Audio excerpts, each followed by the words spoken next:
Si hablamos de la resurrección de Keynes, tenemos que explicar primero por qué murió Keynes. Y para ello vamos a basarnos en cuáles fueron las aportaciones fundamentales de Keynes a la política económica. La base de la política económica keynesiana está basada en la consideración de que la variable fundamental que mueve la actividad económica es lo que él identificaba como la demanda global. Y esa demanda global está formada por la demanda de bienes de consumo de las familias, por la demanda de bienes de inversión de las empresas, por la demanda del sector público a través del gasto público y por la demanda de los mercados internacionales a través de las exportaciones. Esta sencillita fórmula de un economista que nace en 1883, curiosamente el mismo año en que nace otro magnífico economista, digamos, a nivel mundial, como es Schumpeter, o sea, realmente Schumpeter y Keynes nacen en el mismo año, pues realmente de hecho escribe en 1936, de infausta memoria para, digamos, nuestra historia, pues escribe su teoría general. Y entonces lo que plantea básicamente es cómo con esta formulita tan elemental se pueden combatir los dos problemas fundamentales de cualquier economía, que son el desempleo y la inflación.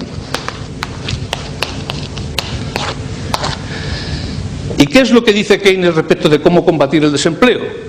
Pues que para combatir el desempleo se produce fundamentalmente por una insuficiencia en esta demanda global. Lo que hay que hacer es subir la demanda global. ¿Y cómo se sube la demanda global? Pues estimulando el consumo. Y para estimular el consumo, ¿qué hay que hacer? Pues bajar los impuestos, bajar las tasas, en este caso los impuestos directos, con lo cual las familias tienen más dinero para consumir. O bajar los tipos de interés, bajar el coste del dinero para que los empresarios inviertan más, o aumentar el gasto público a través de la administración pública, los presupuestos generales del Estado, para que se hagan más escuelas, más hospitales, etcétera, y fomentar las exportaciones mediante una disminución del tipo de cambio. Estas son, digamos, las recetas básicas para combatir el desempleo. ¿Y para combatir la inflación? Pues lo contrario, la inflación se debe a que realmente la demanda es excesiva. Los precios suben porque sube la demanda. Y entonces lo que hay que hacer es articular medidas para controlar esta demanda global, bajar la demanda global. Y para bajar la demanda global, ¿qué hay que hacer? Pues bajar el consumo. ¿Cómo? Subiendo los impuestos. Bajando la inversión, subiendo los tipos de interés. Disminuyendo el gasto público, que es el que hacen las administraciones, y promoviendo una elevación del tipo de cambio. Y entonces Keynes, además, plantea que el desempleo y la inflación no pueden coexistir. Porque, lógicamente, si el desempleo se debe a una insuficiencia de demanda, con una insuficiencia de demanda los precios tienden a bajar. Luego, desempleo con deflación. Ese era el modelo de Keynes. Si hay exceso de demanda, porque hay inflación, el exceso de demanda tira de la oferta y la oferta tira del empleo.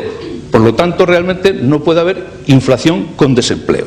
O sea, realmente, de hecho, esta situación es antinómica. Bueno, pues estas recetas keynesianas funcionaron perfectamente desde 1945 hasta 1973. ¿Y qué es lo que ocurre en 1973? Pues la crisis del petróleo. Y en la crisis del petróleo, ¿qué es lo que ocurre? Pues que por primera vez en la historia económica moderna van a coexistir desempleo e inflación, cosa que no había previsto Keynes. ¿Y cómo es posible que realmente coexistan desempleo e inflación? Pues sencillamente porque la inflación que aparece en 1973 no es una inflación de demanda, como la que había previsto Keynes, sino es una inflación de costes. Los precios suben porque suben los costes de la energía, los costes del petróleo, y esos costes que llevan el barril de petróleo de $2 el barril a por encima de los $35 el barril, hace que realmente, digamos, sean los costes los que van tirando de los precios, y que incluso con una situación de insuficiencia de la demanda, de recesión económica, los precios sigan subiendo. entonces se nos ha transformado la inflación de demanda en inflación de costes. Y claro, ya Keynes no da respuesta a cómo combatir la inflación de costes. Y además coexisten los dos problemas de desempleo e inflación. Y Keynes queda arrinconado. Las políticas keynesianas son sustituidas por las políticas liberales, fundamentalmente de Milton Friedman, las denominadas políticas de oferta, que consideran que el presupuesto, digamos, público debe ser neutral, ingreso igual a gasto público, que solo se deben manejar los tipos de interés para mejorar la economía y que, sobre todo, el énfasis debe pasar de lo macroeconómico a lo microeconómico. Es decir, si vamos a combatir los costes de producción se combaten a nivel de empresa. Hay que realmente combatir la subida de costes salariales, la subida de costes de producción a través de la innovación, a través de la productividad, a través de la mejora de la competitividad, a través de la calidad del servicio postventa, etcétera. Realmente, de hecho, entramos en la economía de los intangibles y en la economía productiva a nivel de empresa. Por lo tanto, realmente nos encontramos con que el énfasis de las políticas económicas pasa de lo macro a lo micro. Milton Friedman realmente se convierte, digamos, en la referencia de la política económica y Keynes queda arrumbado. Muerte de Keynes. Pero llega el año 2008 y Keynes resucita. ¿Por qué resucita Keynes? Pues porque la nueva situación que se ha creado hace que realmente la situación de desempleo no coexista con una situación inflacionaria, sino con una situación deflacionaria. Actualmente existe desempleo con deflación. El paro coexiste con una bajada de los precios y la deflación puede ser tan peligrosa como la inflación.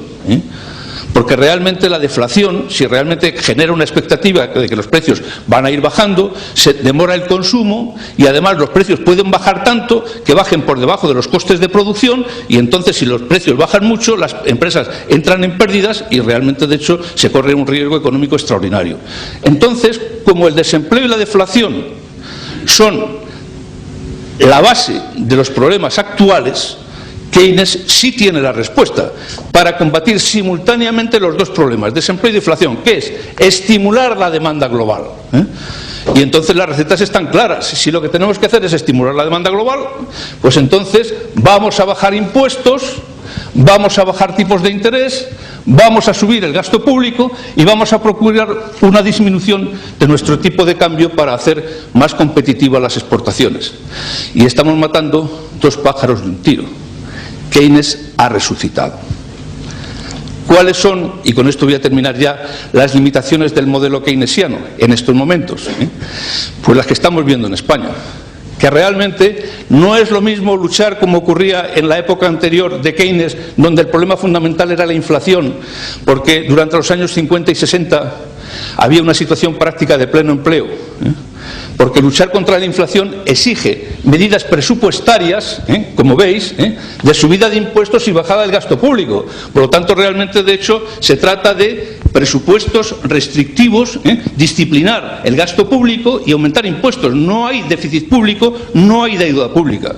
Sin embargo, si vamos a luchar contra el desempleo y la inflación, el problema está en que con la bajada de impuestos y la subida del gasto público estamos generando déficit público y deuda pública. Y además, en la situación actual, países como España, todos los integrantes de la Unión Europea, ya no pueden utilizar los instrumentos de política monetaria que utilizaba antes Keynes, porque ya España no tiene control ni sobre los tipos de interés ni sobre el tipo de cambio. Por lo tanto, los únicos instrumentos de política económica de que dispone en estos momentos un país de la Unión Europea son los instrumentos fiscales, impuestos y gasto público. Y claro, si realmente viviéramos un mundo independiente y España no estuviera en el euro ni estuviera en la Unión Europea, pues posiblemente pudiéramos indefinidamente mantener una política de bajada de impuestos y subida del gasto público, aumentando el déficit y aumentando la deuda pública indefinidamente. Pero estamos en el euro y hemos firmado un pacto de estabilidad. Y esto supone que realmente, de hecho, la Unión Europea nos obliga a disciplinar nuestro gasto público y nuestra deuda pública. Y entonces realmente no podemos utilizar políticas expansivas desde el punto de vista fiscal indefinidamente. Y esto es lo que realmente el escenario en el que actualmente nos encontramos.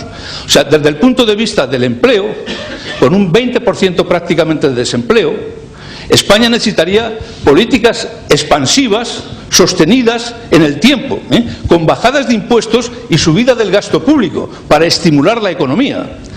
Pero la pertenencia a la Unión Europea limita esas posibilidades y ya estamos viendo cómo realmente estamos recibiendo toques de atención por parte de la Unión Europea. Luego ampliaremos este tema a través de la intervención de don Antonio López Istúriz, diciendo, oiga, las políticas expansivas pueden funcionar durante un tiempo determinado, 2 años, pero realmente no se pueden mantener indefinidamente, porque hay que volver a la disciplina económica y el déficit público no debe superar, de acuerdo con los pactos de estabilidad, el 3% y la deuda pública el 60%. Y resulta que este año nos vamos ya casi al 12% de déficit público en España.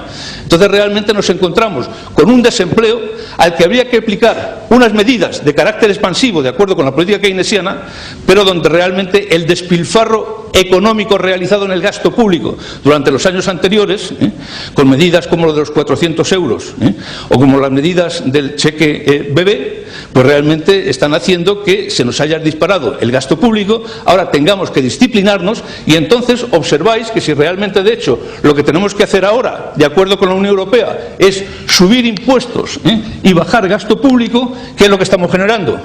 Más desempleo.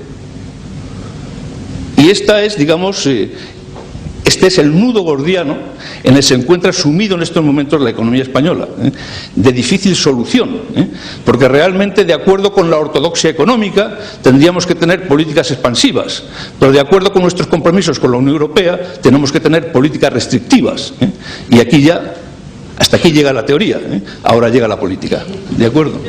Muy bien, muchas gracias.